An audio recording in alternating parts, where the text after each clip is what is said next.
Hello बच्चों, English पाठशाला में आप सभी का स्वागत है। आज हम इंग्लिश ग्रामर की वो सीरीज़ शुरू करने वाले हैं जिसमें आपको इंग्लिश की हर एक चीज़ मिलेगी।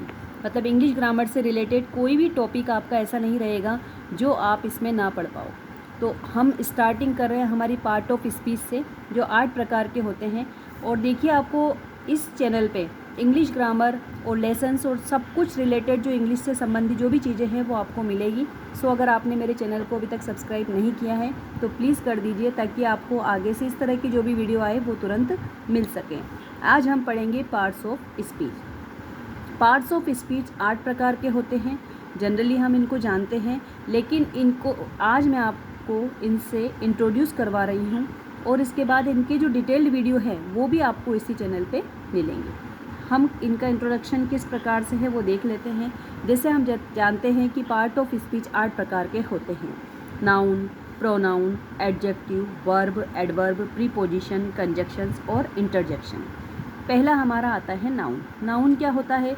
अ noun is the name of a person, place और थिंग एंड एनिमल। हमने कई बार इस चीज़ों को सुना है, इसकी डेफिनेशन को सुना है कि नाउन क्या होता है, लेकिन हमें ये पता होना चाहिए, अगर डायरेक्टली कहा जाए तो नाउन क्या होते हैं। All naming words are noun. मतलब जिस चीज़ को हम देख रहे हैं, किसी भी चीज़ को हम देख रहे हैं और उसका अगर हम एक नाम दे सकते हैं तो वो क्या है? नाउन है। इसके एग्जाम्पल हम देख सकते हैं: हॉर्स, एप्पल, नॉस्क्यू, ब्रेन, हैप्पी, एट्सेट्रा। तो ये हमारा नाउन है। प्रोनाउन क्या हुआ? The word which is used in place of noun is called pronoun. मतलब नाउन के स्थान पे हमने जो वर्ड यूज़ किया है वह हमारा प्रोनाउन है। जैसे हमने कहा कि राम एक लड़का है। अब राम की जगह अगर हमें दोबारा राम का ही यूज़ करना है तो हम क्या करेंगे? उसकी जगह ही। किसी लड़की का वही नाम है, मान लो सीता, और हमें उसी को दोबारा यूज़ करना है तो हम सीता सीता नहीं करके क्या करेंगे? शी।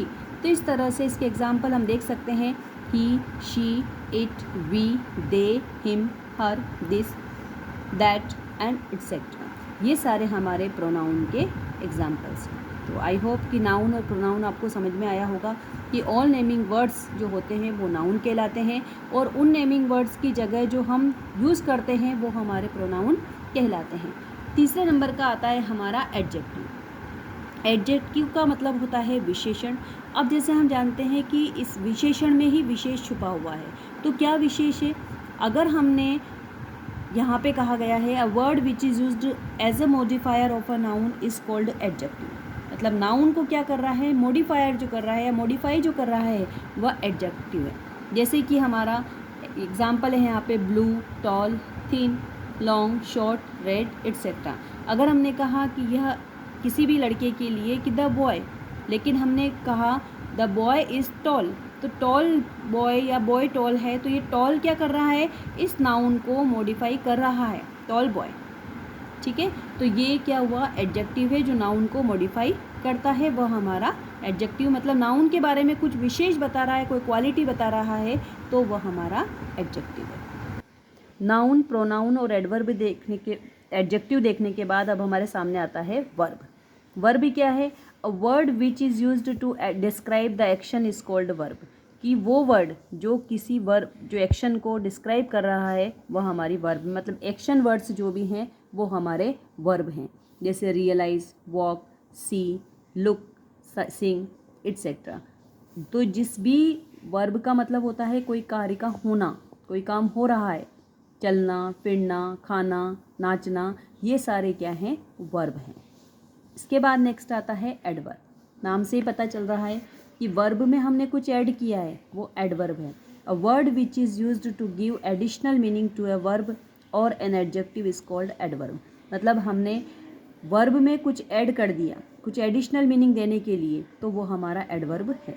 जैसे लाउडली, ही लाफ, लाउडली मतलब वो हंसा, लेकिन कैसे? जोर से। तो जो हमारी वर्ब थी हंसना, उसमें हमने कुछ ऐड किया है, वो है लाउडली। तो इस तरह से हमने अगर वर्ब को मॉडिफाई करने के लिए उसमें कुछ ऐड किया है तो वो हमारे एडवर्ब हैं, और इसमें अधिकतर एल वाई वर्ड जरूर आता है, अक्सर आता है: loudly, always, never, late, etcetera. Next 6 number पे हमारा प्रीपोजिशन। प्रीपोजिशन एक तरह से कह सकते हैं हम कनेक्टर हैं। Preposition is a word that connects noun. Noun को कनेक्ट करता है, ये सेतु का काम करता है, ये है हमारी preposition. In, on, about, for, to, etcetera, ये इसके एग्जाम्पल्स हैं। और जैसे हमने कहा क्लास बैठी हुई है हमारी अंदर, क्लास अंदर है ना, स्टूडेंट्स क्लास के अंदर हैं, तो हमने क्या लगाया, in. The book is on the table, book कहाँ है, ऑन द टेबल, टेबल के ऊपर। तो टेबल का और बुक का कनेक्शन जो है वो कौन बता रहा है, प्रीपोजिशन। तो प्रीपोजिशन हम कह सकते हैं एक ब्रिज का काम करता है जो नाउन को कनेक्ट करता है। नेक्स्ट आता है हमारा कंजक्शन। कंजक्शन क्या होते हैं, ये संयोजक कहलाते हैं हिंदी में। अ वर्ड विच जॉइंस टुगेदर सेंटेंस और वर्ड्स इज कॉल्ड कंजक्शन। जो सेंटेंस और वर्ड को जोड़ने का काम करता है वो हमारा कंजक्शन कहलाता है। जैसे and, because, yet, therefore, etcetera, ये हमारा कंजक्शन होता है। और लास्ट है हमारा 8वें नंबर का interjection. Interjection a word of exclamation which expresses emotion but which has no grammatical relation to the rest of the sentence। In interjection word से हमें कुछ आभास तो होता है लेकिन इसका पीछे का जो ग्रामेटिकल रिलेशन उस वर्ड सेंटेंस से नहीं होता है। मतलब जिस सेंटेंस में हमने इन वर्ड्स को लगाया, जैसे ब्रेवो, वेल, आहा, हुर्रे, इन वर्ड्स को लगाया, ये इंटरजेक्शन वर्ड्स कहलाते हैं। लेकिन इन को लगाने के बाद हमने इंटरजेक्शन साइन भी लगाया है, लेकिन इनको लगाने के बाद जो पीछे जो रेस्ट ऑफ जो सेंटेंस होता है उनका इनसे कोई ग्रामेटिकल रिलेशन नहीं होता है, लेकिन हमें इनको लगाने से ये पता चल जाता है कि सेंटेंस की प्रकृति क्या है। मतलब ये दुख को बता रहा है, सोरो को बता रहा है, खुशी को बता रहा है। तो ये सारे वर्ड जो होते हैं हमारे इंटरजेक्शंस होते हैं। इस तरह से आज हमने पार्ट ऑफ स्पीच के 8 टॉपिक को क्लियर किया है। Noun, pronoun, adjective, verb, adverb, preposition, conjunctions, interjection. अब इन 8 टॉपिक के डिटेल्ड वीडियो भी आपको इसी चैनल पे मिलेंगे। सो इस वीडियो को लाइक कीजिए और चैनल को सब्सक्राइब ज़रूर कीजिए। Thank you.